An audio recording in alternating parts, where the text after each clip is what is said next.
Welcome to the Talk Doesn't Cook Rice podcast with myself, John Staskowski, and Danny Massaro, where we explore thought-provoking concepts and provide practical insights to enrich modern life. We hope you enjoy this episode. This is something. This is nothing. This is solid. This is space. Between yourself and the world of nature outside you.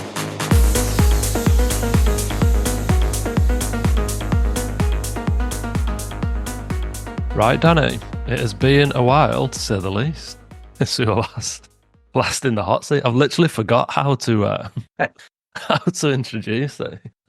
So we're going to have a chat about a British psychiatrist, scholar, philosopher, neuroscientist, bit of an everyman, guy called Ian McGilchrist, who is very, very active, currently still alive, which is often quite rare for us, isn't it? We often talk about dead people a lot of the time, but he's alive and kicking. He's actually a really good guy to listen to on podcasts, and he's pretty active, so definitely recommend going and seeking him out. But we're going to talk about his book, The Master and His Emissary, primarily, and a specific theory that book is based on, and a lot of Ian McGilchrist's work is based on, this notion of a right and left hemisphere in the brain, and the impact that has on especially modern life, current issues, current predicaments that a lot of people seem to be having and noticing. He actually traces back to this split in the brain hemispheres. And so, cut a long story short, which we're going to dive into, he essentially thinks that we have gone very, very deep and too far into the left hemisphere. And we essentially need to get back to a more balanced perspective, worldview between the two hemispheres. And that's what we're going to dive into a little bit today. So there's obviously a lot to this that is beyond the scope of us just having a chat about it. But just to briefly introduce this notion of two hemispheres in the brain, physiologically or physically, biologically, whatever you want to call it, there is this distinct split between the two sides of the brain. So you've got a left hemisphere, you've got a right hemisphere, and the brain is essentially asymmetrical. So the right side of the brain kind of relates to the left side of the body and vice versa. So there's this asymmetry to the brain. And Ian McGilchrist essentially starts his work. He starts off as a philosopher, really, and ends up over the course of his career becoming a psychiatrist, neuroscientist. And this distinction between the split in the brain was a primary thing for him, where it's like, why the hell is that the way it is? Why have we got two hemispheres in the brain? Why is there this kind of asymmetry to the brain? That just seems a bit weird. Why is it that the connections between the two hemispheres, as we've evolved and gone through time, seem to be getting smaller, and they seem to be getting more inhibitory in nature? So it seems to be that the way we're evolving seems to be trying to stop the two hemispheres communicating.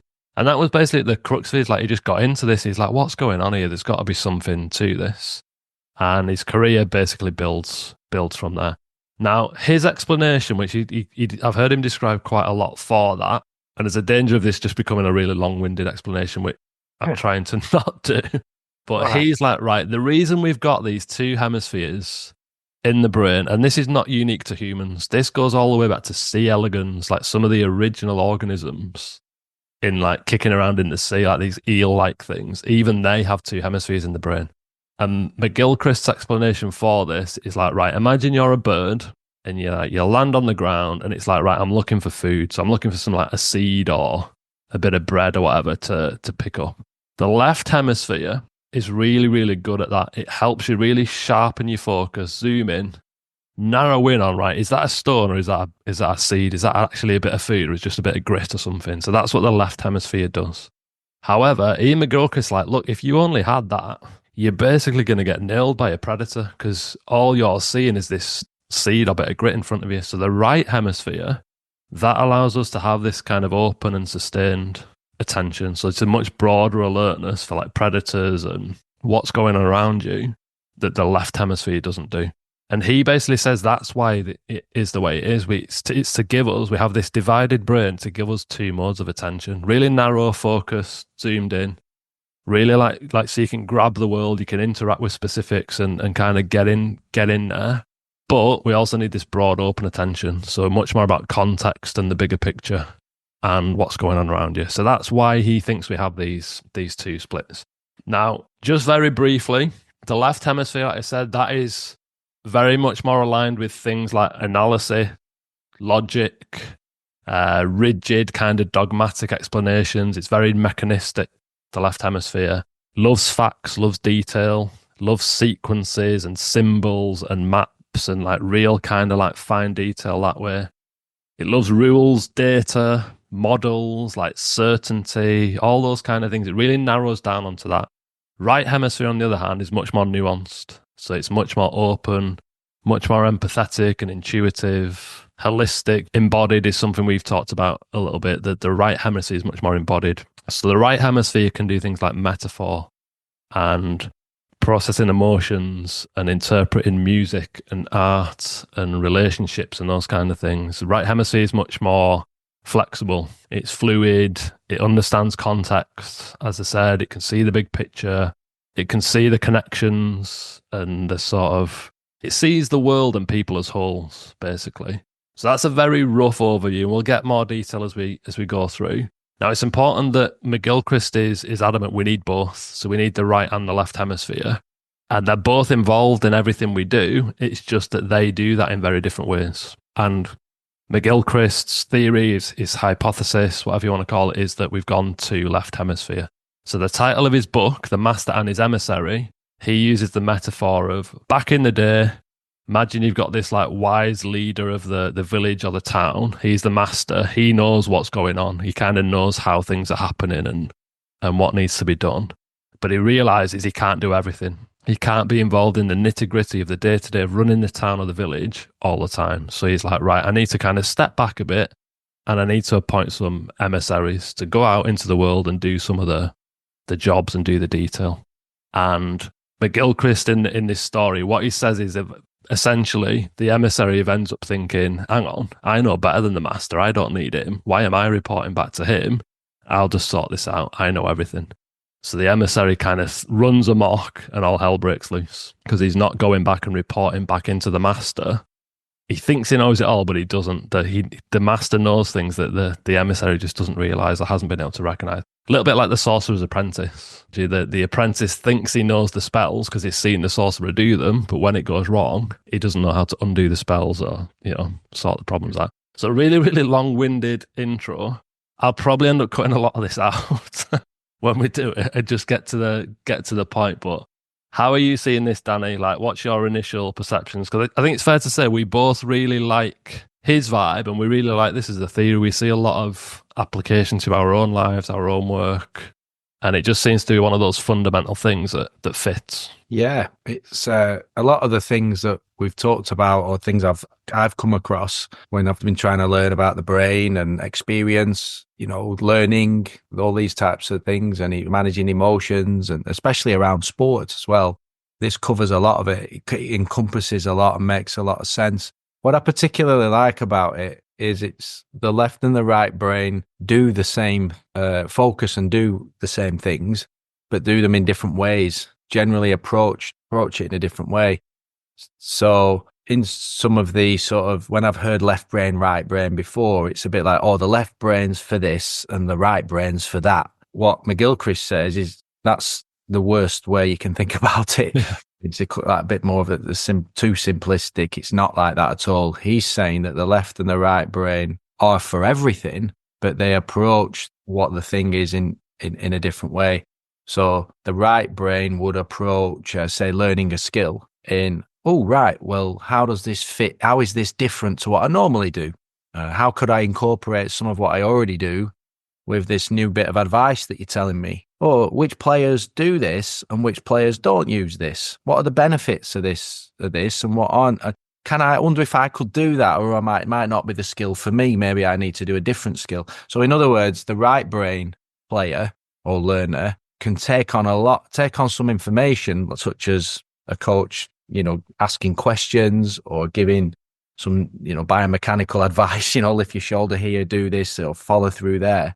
But they're not scared by that because they can synthesize it and mess around with it and play with it a bit like a child kind of might, before there's any fear of failure. Whereas then if you used more of a left brain interpretation of that, if someone who say it was me on a different day using my left brain, not the right brain, say I just used, for whatever reason, that was where I was that day. And really, some things could have happened in life, or I've been in a bad mood, or low energy, or whatever it is. I could be going, right, I'm just, the left brain is defensive. Well, how's this going to help me? Or if I do this, will it work? Where's the proof? Well, Roger Federer doesn't hit it like that. Why should I hit it like that? And now that could be useful, because if you haven't got a lot of time and you need the right information, and let's say it's half time in a match, or there's something critical, you need the solution because you've got 10 seconds, then that's where the left brain comes into its own and goes, right, I need the proof, I need the belief, I need the fact. Does it work? Yeah, do it. Bang, it worked. As a sort of constant way of living, to be in that left brain way, even if it was just as simple as learning skills or assessing your capabilities at work, or even receiving a Christmas present, if it's always the left sort of analytical, what's the truth? Is this a good present? Is it a bad present? Why have you got me this? Explain it. How much was this? What's the brand? What does this say about me? But it's a very sort of inhibited way of thinking your whole life to be like that. Like I say, it's the same thing. Whereas if a more right brain, you got a present, it's probably a little bit more like, whoa, I didn't expect that. How am I going to use that? And there's a humor to it. There's an empathy. There's thanks for buying me something anyway. I appreciate the thought. You didn't have to. Isn't gift swapping nice? I don't know when I'll use it, or I will. I'm sure I'll learn how to use it one day, and it will come in handy. And even if it's not for me, thank you very much. The brain's more open, and it's more that way. Does that make sense to you, what I've just said? You're preempting some bad gifts, you here, aren't you? What date are we on? It's the 11th of December. So you're like, right, I need to get ready for it. That would make sense, yeah. It's very... And obviously, like I tried to explain in his Master and His Emissary analogy, it's that you need both. So you do need a bit of that left hemisphere. Like, it's proper valuable at times. It's important. It's just that he's saying we've kind of got stuck. So there should be like a handoff. It's like everything starts with the right hemisphere, and then you can right, here's the thing, hand this off to the left. What should we do? What do I need? What am I going to what's going to be the solution to this problem, whatever. But then the left should hand it back to the right. So it's like a constant cycle almost. And McGilchrist's just saying, look, that's not happening. We've the left's basically turned around to the right and gone, screw you. I don't need you. I know it all. I'm the expert. And obviously that in his perspective, and it's pretty obvious when you kind of get into it. It's like a lot of the issues that we've got in the modern day are rooted in this left hemisphere dominance that you can see going around. So big thing for him is disconnection. We've gone too abstract. Sorry, yeah, I think I've been forced into it, having a young child, who's now 3, who asks for a story every night with the same characters in it. He wants the 4 same character every single night, but it has to be a different story. So you have to think this outside the box. You have to think wider. You have to think that there's endless ways you could tell a story, improvise, and just come up with a story, and sort of almost practice that kind of enjoyment of freewheeling a bit. And it's obviously fictional. It doesn't have to be logical all the time, because the child is making sense of it in all different ways than just logical sense. I've seen this with children when they go to school a lot more, and obviously the way is logic, isn't it? Learn this, pass the exam, repeat it, you're clever. And in one way, it's almost like a lot of left brain treating subjects as things just to be remembered, and then you're clever, rather than more experiential learning, which will be more right brain, getting stuck in, not really necessarily having an assessment, or just going and doing things and soaking it in experientially, and valuing the differences and the creativity and how they're working it. So obviously, both kinds of assessments would be useful.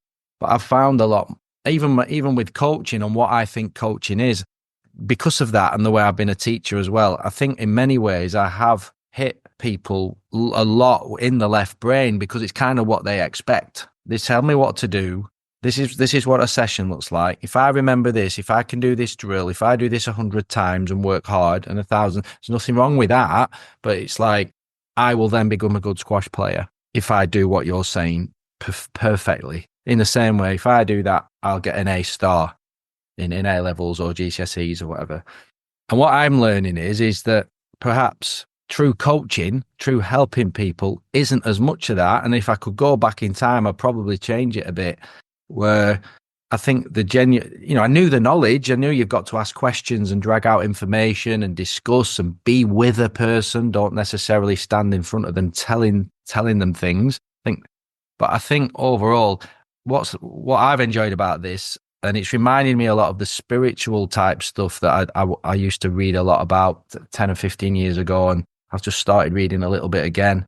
It's really useful because I think that it's having that freedom. It's not being as uptight. It's helping children who perhaps get a lot of left brain teaching in school. Why not use the sport to help the right brain? And therefore, I've got to work really hard not to stand there as a teacher and be more of a coach. And a coach is someone who sits with a person, asking questions, asking them how they can be different, asking them to go inside for their own feedback, for their own senses and opinions about what they're doing, rather than kind of just listening to me, who's obviously knows what they're on about.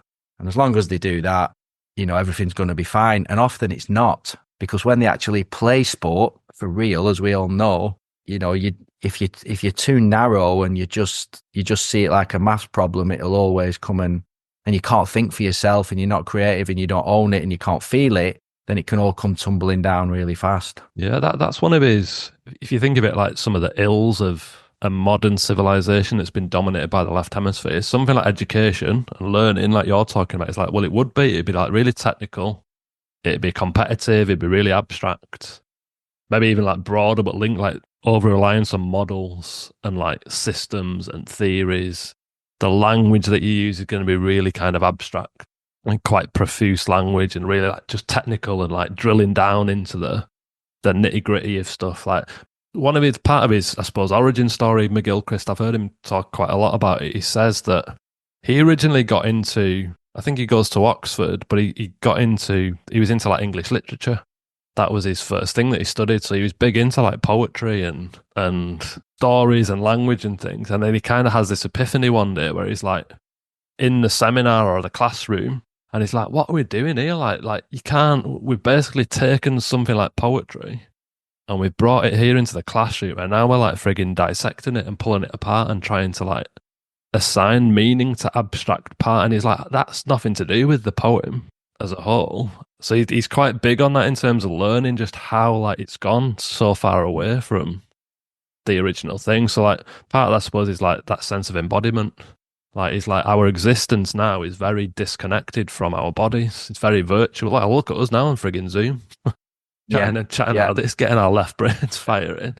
There's loads of good bits to that, but it is also a symptom of like we've just gone really disconnected and we're disembodied now from the whole that the right hemisphere has. The left's just got to pull it apart. Come on, what does this mean here? What's that? What was that poem meaning there? What's the definition of this? But you can't box that in there sometimes.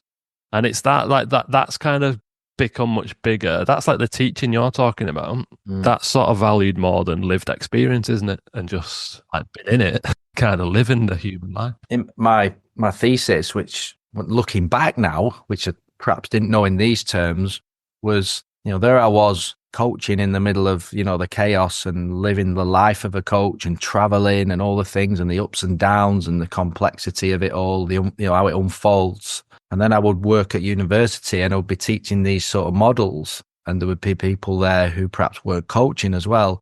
And I just had this feeling that it felt cold. It was like, this is like too simplistic. It's too cold. It's too generalizing. It's too confident. This proposal, this theory, this model of how to coach or this model of how to teach skills. When how can you strip out context? And I think like context and phenomenology. So that's where I ended up getting into phenomenology and context. And that's what Heidegger was big on, wasn't it? A being in the world. You're a being connected with your world first. You're not a blank vessel that just gets theories put onto them.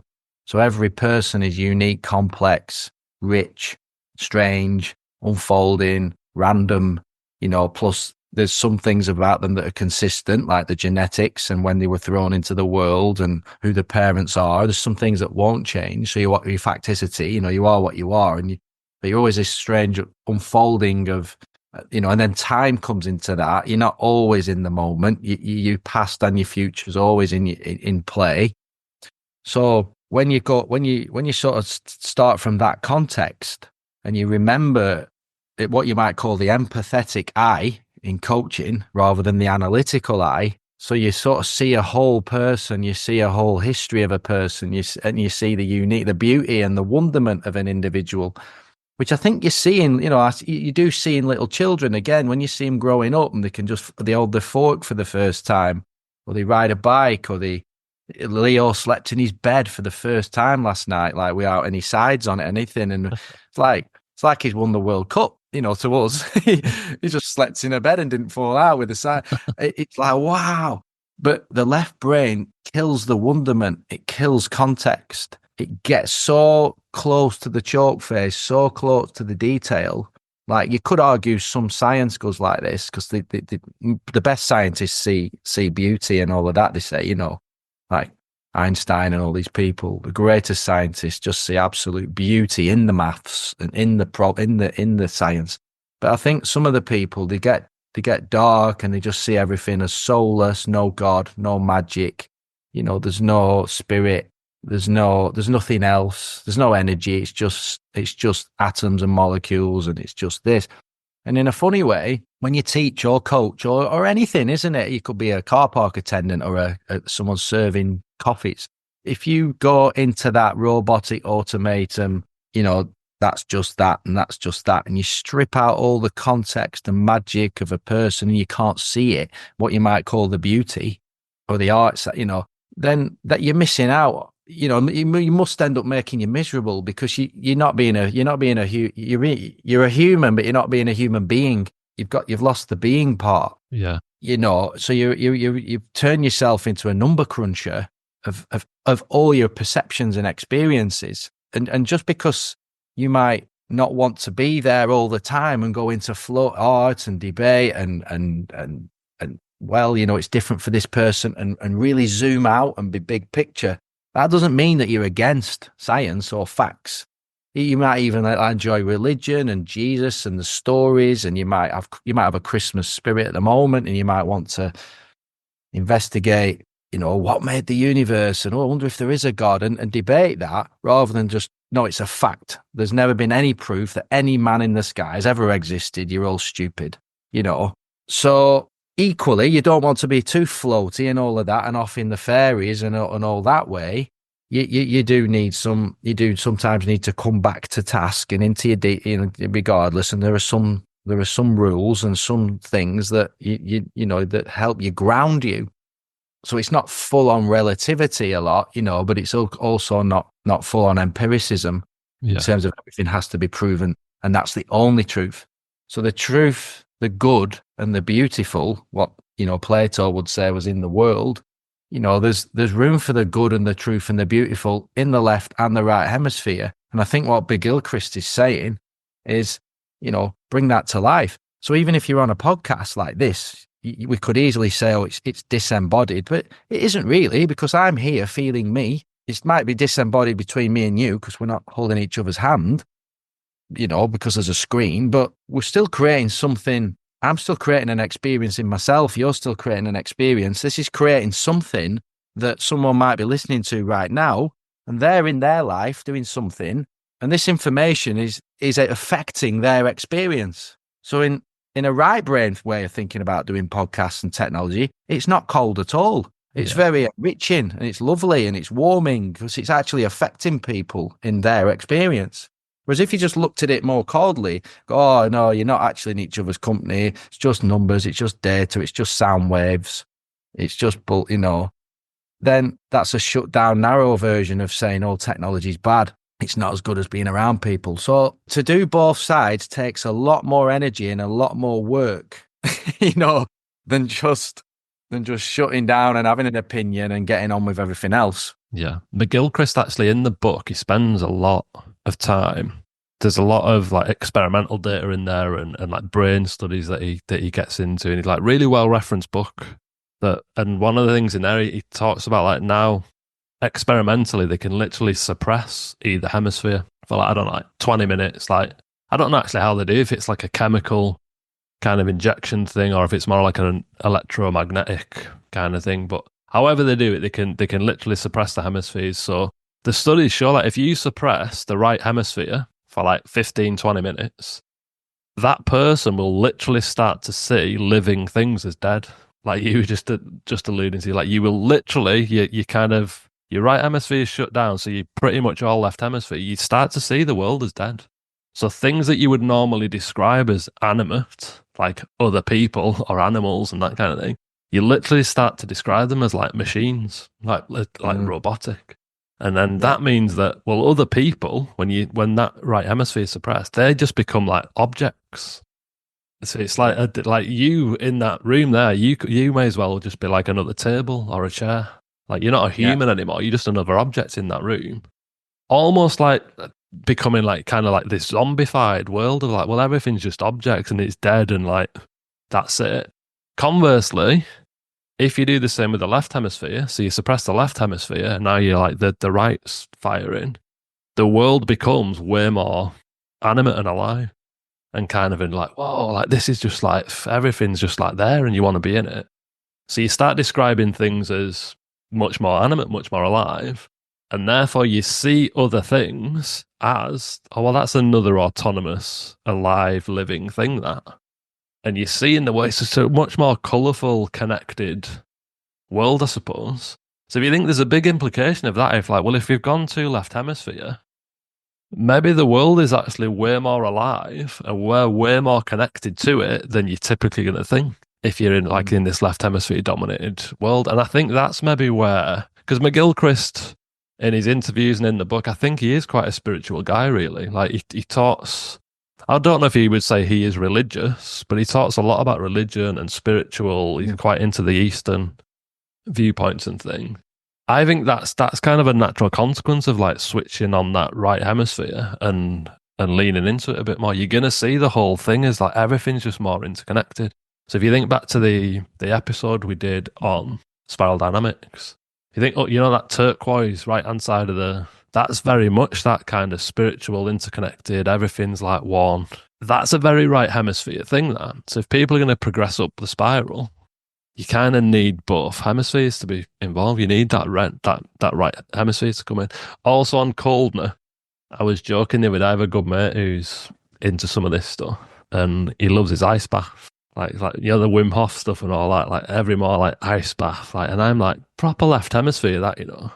He's like, what you want about? How is it? I said, because every single intuitive thing in your body, when you get in an ice bath, you say, what are you doing? Get out. This is horrible. Like, it's panic, innit? It's like pure, nah, this is not for us. Like, this is too cold. Get out. This is bad. Like, we shouldn't be in here. But what people do is, and I know because I've done it myself, like I've been there, we just like fire up the left hemisphere and we out logic the intuitive. It's just like, nah, this is good, this, because there's 89 studies that prove ice baths do this, this, and this. So you've just been weak. It's like mind over matter, innit? And that's like a proper left hemisphere dominant way of thinking. You can just outcompete that intuitive, embodied thing of like, shit, this is a bit cold. Maybe I shouldn't be in here. It's like, no, you're gonna stay in there and just do it. So like this time of year, I'm much big now. Like, and people are, what a wuss. Like, you're just like a wuss. You're soft. There's nothing better when it's cold. It's winter. Just been like warm and cozy. Just like, you know, it's been like warm, just having like nice brews and just like warm, being warm. Whereas my mates out there, it's like, ice bath, come on. Like, you were left hemisphere. That's kind of how I see it, like lots of different ways. My other recent example, I was saying to people the other day, I've just got into DJing, haven't I? So like, I've like learned to DJ, good. Like getting into that. And like anything, when you first get into it, I think the culture, not just DJing, but anything, the culture sends you down this left hemisphere path of like, well, you could do a course on this, you know, and there's like that you could do these tutorials, and then if you follow these steps, and then logically you got to do that. Oh, and you'll need this equipment because that equipment's better than that, and then it's very left hemisphere, like leading you down that path. Whereas actually, you need a little bit of it, don't you, just to get your basics of like, right, well, what do these buttons and knobs do?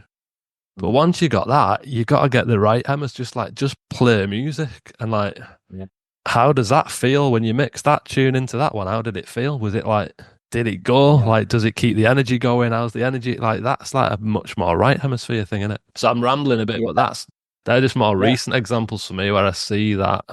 Just because you mentioned the word cold, dead, that sort of proper zoomed in, you can see it everywhere around you. That's what kind of the vibe people are in. I think when you see people try a bit hard or they get tight and they try and control things, and I think the left hemisphere and the right hemisphere, I don't know if I was right, they can act like good breaks for each other as well. So when you were saying about both sides being shut off by electric nodes or whatever, under experiment. Maybe there's like a chemical solution they can put in, and it's like it's not the sort of thing I'd want done to myself, but apparently No, it's harmless when they do it. but if you were too right, you can get too overcome with emotions. You'd care about everything on too much of you're overwhelmed by beauty to be crying all the time and all this stuff. And sometimes you need it's like you could go too much in love, too empathetic, and and too much care and not see anything that actually to ground you and needs sorting out. Equally, you can go the other way, be too critical, too dour, too serious, and all them things. If you went only left. You could see that, by the way, a lot of people will be familiar with this if someone has a stroke. So if you have like a Yeah. left hemisphere stroke, that it will switch because it's asymmetrical, and vice versa. If you have like a right hemisphere stroke, then so I think like he talks about how if you have like it must be like if you have like a right hemisphere stroke, so you're all in the left, then it's like you kind of see your own body as like separate to you. It's like it's not your body. You can't even like it's Right. like, oh, is that your arm? It's like, oh no, that's not my arm. That's the bloke over there. That's not me. And it's because you've just gone full into the opposite hemisphere. So you see a lot of this in the real world, not just in experiments with people. Yeah, and if you took it to more of a day-to-day level of where you perhaps get a bit serious and a bit obsessed with a diet or a gym regime or a solution or a business, something into science or something, you obviously become a bit unfeeling and a bit shut down, and where you might be gaining on the biology bit. All right, you're losing weight or you've gone healthy, say, or something, like in terms of you drop some fat, and which can be useful because you followed a new plan. But if you do it too much and it becomes your identity, and that's like, I'm this person who does this, it could be anything that, like Simone de Beauvoir said, you start taking too seriously as the only thing that's important. And it's like, if I don't go that full on with it, I can't trust myself. I won't do it. That's got issues because then in other areas you're not as social, you're not as happy, you're probably a bit more stressed. You're uptight. You're having a go at other people for not doing that. They think they're stupid for doing what they do, and you start to get a bit of a higher being because you think you're controlling everything and you know all the answers all of a sudden, and you sort of come out of context to, oh no, this is the solution now. This is all I can see. It's right. I know everything. So I know this way how to coach sport. So everybody should do it because this is working for me.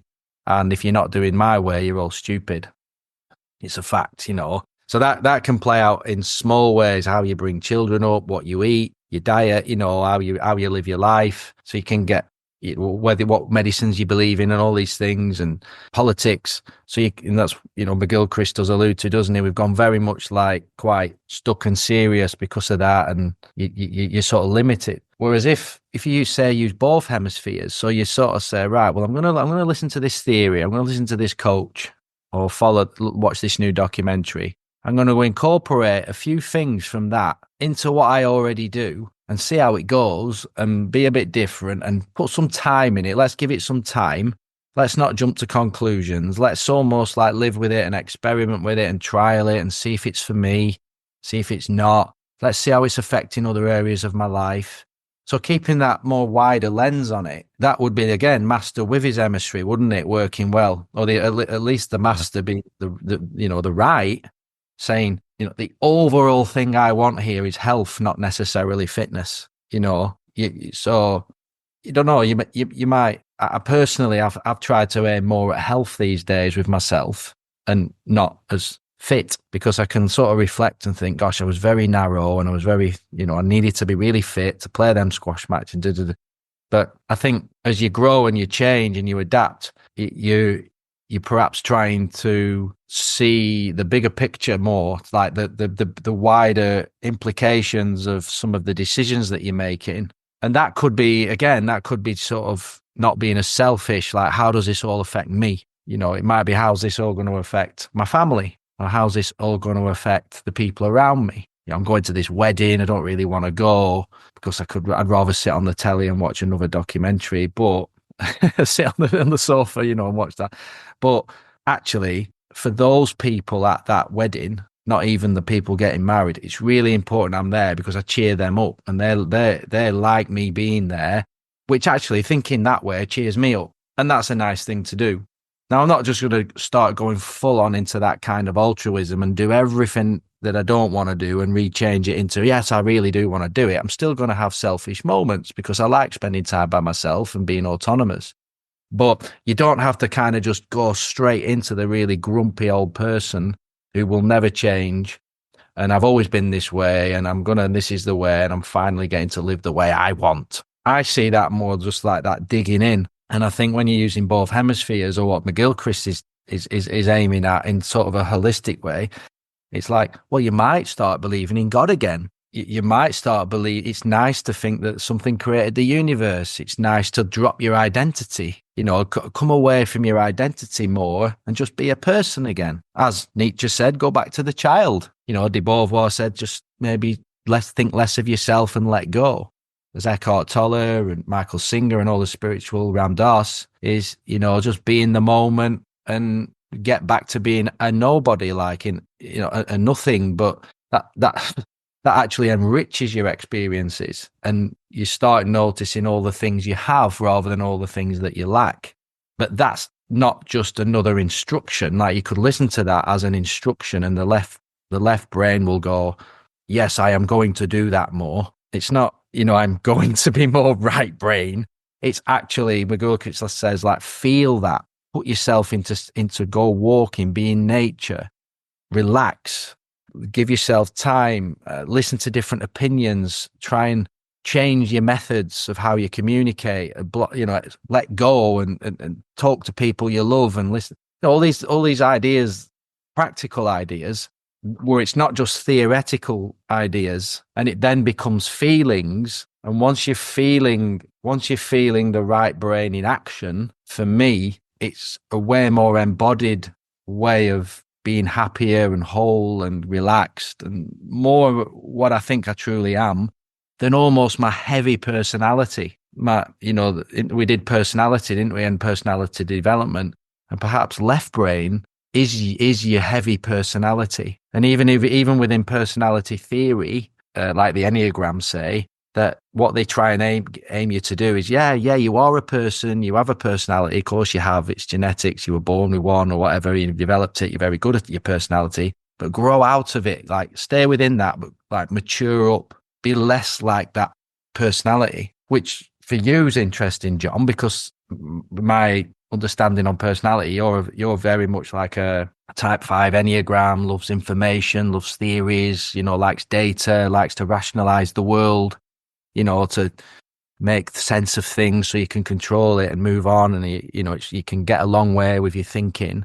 It's really good to see you embracing, like growing, not relying on that only. Like, you know, you're getting into your DJing, getting into the allotment, being more calmer, different opinions, being more balanced, being less specific in your opinions and more general and nice. You know what I mean?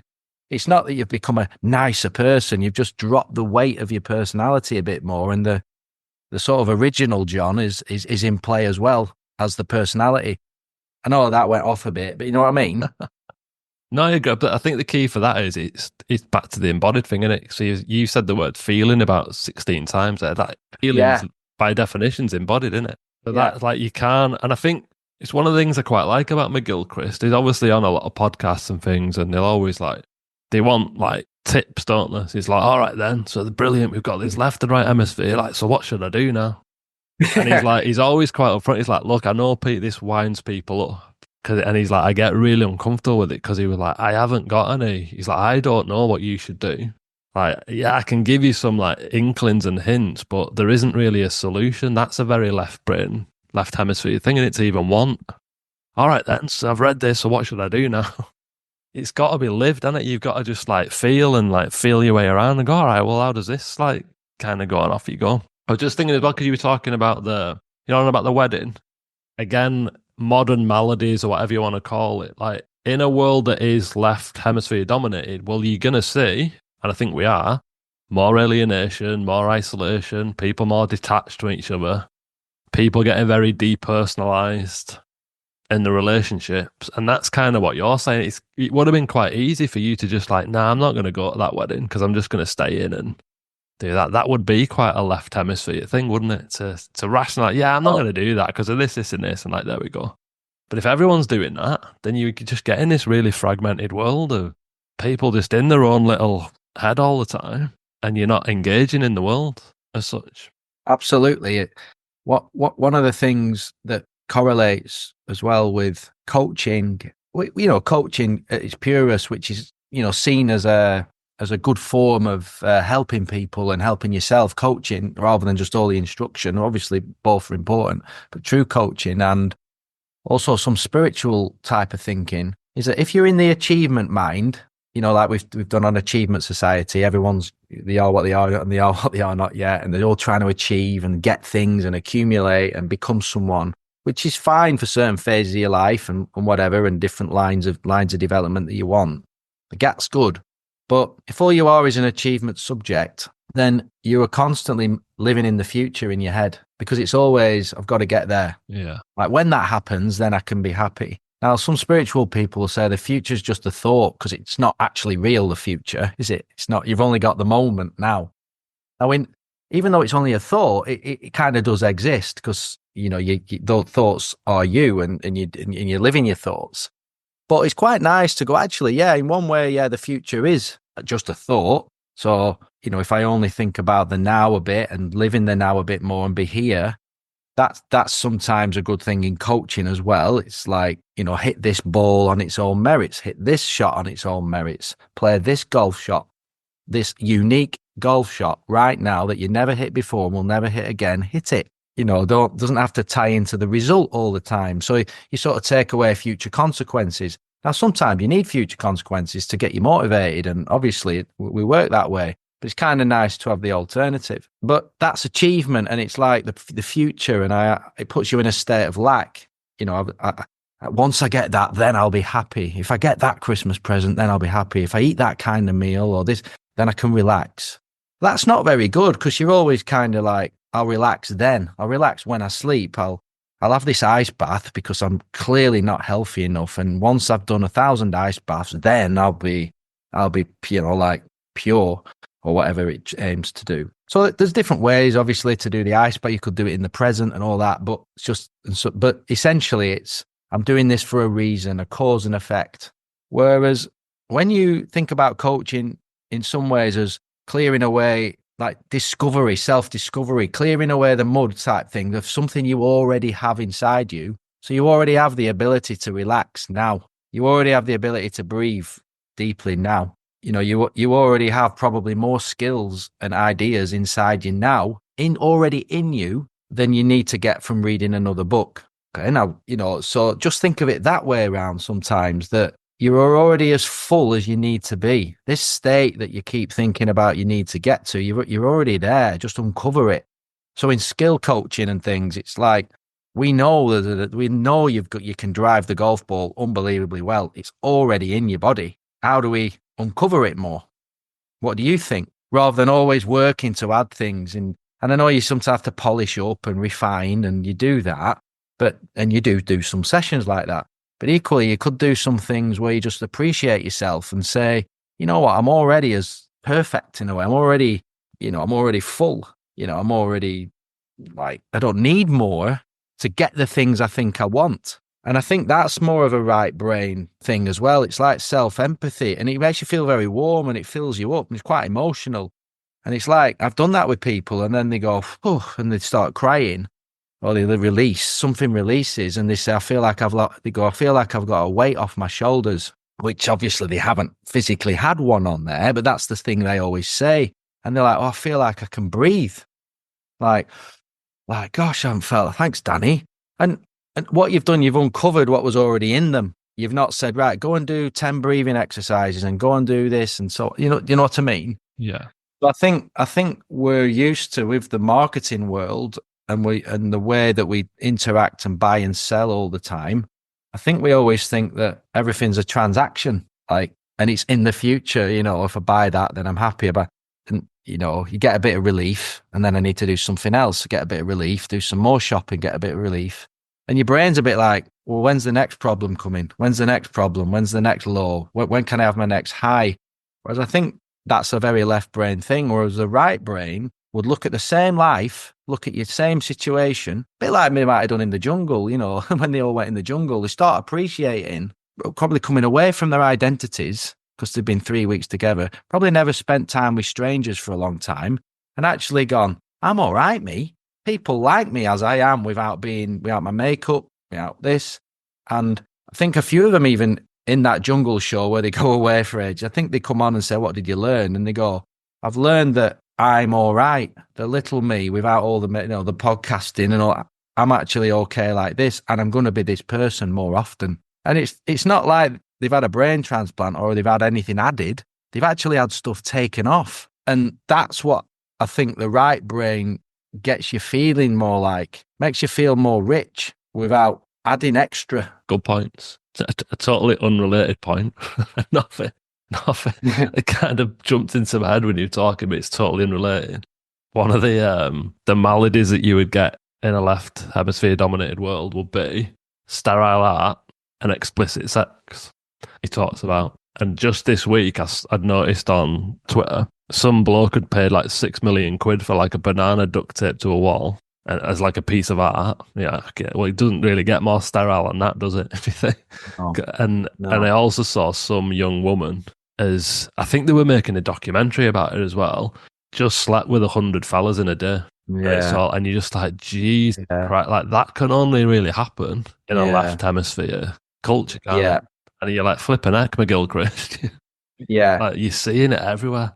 This will mean this, so just go through it. Yeah, and then the end result is worth it. Like I'm going through this sort of process, this what's supposed to be a bit more romantic and so whatever, but I'm going to make it just a means to an end. Yeah, crazy. Yeah, I'm not even feeling it. I'm so disembodied. I'm not feeling a thing, and it's just literally it's the depersonalization. That's it. You just see it kind of. You see it everywhere once you see it. In the second half of the book, one of the things he does, which is quite nice, I've kind of put it into a timeline for a session I did, but he kind of describes how culture has changed. So he goes all the way back to like ancient Greece, essentially, as being one of the times in history where we had it in balance. So right and left hemisphere were sort of perfectly balanced.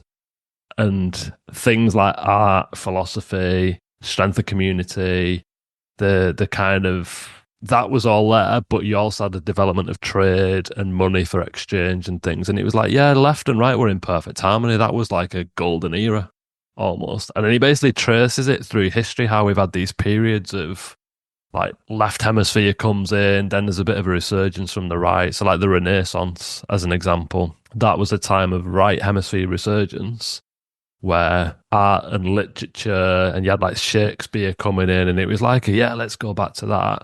But then you got like a backlash, he calls it, from the left hemisphere. So then it was like, no, we can't be like, you've got to distrust imagery, and we've got to get back to like bureaucracy and this inner world and you in your own head. And science starts coming around, doesn't it, during the Enlightenment, and that then ramps up again, and it's like there's facts and there's logic and all that stuff. And like he just traces it through. So like really now we're in this, he calls it a time of left hemisphere overreach in modernity. But a lot of the things that we've been talking about, where you just like flipping heck, it's like peak bureaucracy, everything's abstracted, everything's like dichotomous thinking, everything's got to be measured and rated and tracked. And everyone's bored and everyone's like apathetic and everyone's kind of in this meaningless world now. You got nihilism coming back in, and bit like Nietzsche, like we've talked about in the past, he's kind of flagged. When we did the episode on Byung-Chul Han and you're talking about like achievement, burnout society, well, all those modern maladies he talked about, so like autism, ADHD, all those kind of like bipolar, those sorts of things are just rocket fuel now, aren't they? Everything's like ramping up. And it kind of, when you align it with this sort of theory, like, yeah, it flipping makes sense, doesn't it? A lot of it's just this left hemisphere dominated way of being, and it's just gone wild. Like, we're totally in it. But, like I said, he doesn't really give us many solutions. Like, he says, well, what do we do now, Ian? You've kind of said this is shit, look at it. What do we do? But he does sort of like give you a hint. He talks about like body, soul, and art. So he talks about the body. We've mentioned it quite a bit, you know, getting back to that embodied sense of being rather than just treating your body as another object. That's the thing. He's very spiritual, like I mentioned. I think there's a spiritual ethos to a lot of this of like, we need to get back to that. So whether it's religion or, you know, like a formal thing, I don't think he's saying that, but just a spiritual worldview and like mindset and being able to see the world on that level. And in art, so he's big into his art. And I think, like you mentioned me and my personality earlier, I think that's, music's always been a big thing for me, but that's giving me like another boost or like another kick on, like getting into the DJing stuff, because you're just engaging with it on a whole different level, aren't you? And actually making music and like creating stuff. He's big on that. So like the value of art, there's beauty in that. Like music is like, there's something that you can't really rationalize. And like he talks about language a lot. Language really originated as music in our development. It's a very right hemisphere thing. That's how we communicate, like sounds, wasn't it? And like you could convey a lot just with a sound or a grunt or whatever. Very musical. But then left hemisphere comes in. It's like, right, we got to formalize this logic because we need to use it, and it's got to be like, that means that, and we can use it to then like get one over on people and stuff. So I think art is a big thing for him, and like I've definitely noticed that getting back into more artistic ways of being. Humor. It was an area I listened, and he was talking a lot about humor. Yeah. I think with John Cleese, he did a podcast with John all about humor, and John Cleese loves his ideas, and he said this is why humor and comedy is massive, because it's abstract. It's especially, you know, slapstick and all these things. You have to kind of, that doesn't make sense, and it tickles you. Yeah. And that intuitive right brain likes humor. You know, it sees, it joins the dots in different ways, and it makes mockery of logic sometimes. So, well, metaphor and like analogy, that's all very right. As less like, what? That's stupid. Why would you do that? That doesn't make sense. But it's beyond that, isn't it? It's like you can't put a definition on some stuff. It's sometimes, if I've got too much listening to informational podcasts and I'm loving that side, and my left brain's going, yeah, I like this, I can use this, I like this, it's just making me learn, I'm trying to, like, you have to, it takes, for me, you have to force yourself to not listen to it and go and listen to some music you like. And then after a bit, you're like, oh, I love that. Why don't I listen to this music? It's great. But you feel like you're wasting your time. Eckhart Tolle said a good thing about when you walk through a forest or the woods. It's like you can go through and really take it in, right? Or you can go through with a forest guide. And many of the time when he walks around beautiful churches or wherever, he really doesn't like the guide because it's disrupting how he's taking it in. And at the end, someone said, well, what did you learn? And he said, I didn't learn anything. I didn't want to learn anything. I just wanted to walk through it. Is that all right? He said, now I gained some knowledge. Things kicked off in me because of the forest and memories and things. But it wasn't like learning. It wasn't productive. It was just, I walked there.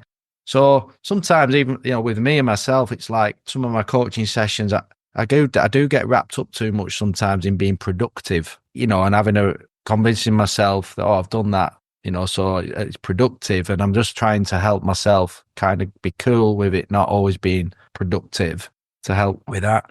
And there was one thing that I really liked about it as well, was the left brain kind of always is hungry. You know, it needs feeding a lot. It feels like it needs more. Whereas sometimes so therefore it's kind of hard to kick that craving, because that's what it survives on, more information, more data, Like, you know, if you're too much on your phone and things like that, it just happens. And I think rather than going, you idiot, what you doing? You're on your phone, you bloody, get off you, and trying to like logic your way out of it, it's better to distract yourself doing some other things than try and forcefully, logically get off your phone. Do you know what I mean? So leave your phone, go DJ, do baking, go for a walk, leave it. Because we don't want to make things an enemy or that left's bad, right's good. Yeah. But you want to be balancing it. I think you almost have to distract your way away from the left because it's very hungry and it's very strong. So that's an interesting sort of way of kind of helping it, I think, as well. Yeah, it's one of them. Like we say this a lot, though. It's a good book. Longy. It's about 500 pages, but he writes really well. You can actually tell his origins in English literature. And I think I get the sense he pains himself over that. He really tries to write in a way that's going to bring stuff alive for people. So it's a good read, but I also like, he's done loads of podcasts. He's a really good listen. I like his vibe. He seems to be a very, almost like a wise old uncle. You can kind of imagine just sitting like by a log fire, having like a whiskey with him or something and just shooting the breeze about life. I quite like him, but yeah, good book. I don't know if you've got any final words, Danny, that you want to... No. Oh, we said a lot there. It's just I've found it really useful template to make sense a little bit of, and not, it doesn't solve everything, but just make sense of what I can feel in myself. I can actually feel when I go a little bit too left and I'm there for a bit long, and which is good in itself. I don't then beat myself up about it. You just sort of assess that and feel it, and then you sort of might maneuver yourself to somewhere where you think's more resourceful. Yeah. Or, don't go into somebody's company because you're going to create a fight, or you're not in the mood or whatever, and that's all right. There's a time and a place. But equally, I know when I'm starting to feel how nice it feels to be on the other side a bit more, and particularly for someone of my personality that wants to be productive and helpful and pragmatic and significant and so on. It is allowing to think more right. It's taking the pressure off, and it's allowing a little bit more fun and being, which I'm okay at, I think, to a point anyway, but it's just taking it to a better level for me. Yeah. Particularly around things that I might be stewing in my head, stressful things. It's giving me a different way to think about them. And then like, I'm not, I would say I always look forward to it, but I'm certainly not anxious or dreading it as much. I'm more willing to go into it and then getting really pleasantly surprised by going into these things in this more right-brainy sort of outlook. And then actually feeling how nice it is and different. And that's conversations and the way I coach and the way I am around the house and the way I am with the dog and the way I'm with my mates and nights out and buying presents and all these things. I found it so practically helpful as well as like theoretically interesting. Good. I'm going to remind you of this when you get a shit Christmas present and you're mourning. When we dance, the journey itself is the point. When we play music, you will simply become completely absorbed in sound. And therefore you will find yourself living in an eternal now in which there is no past, and there is no future, and there is no thing called difference between yourself and the world of nature outside you. This is red. This is green. This is something. This is nothing. This is solid. This is space. Between yourself and the world of nature outside you.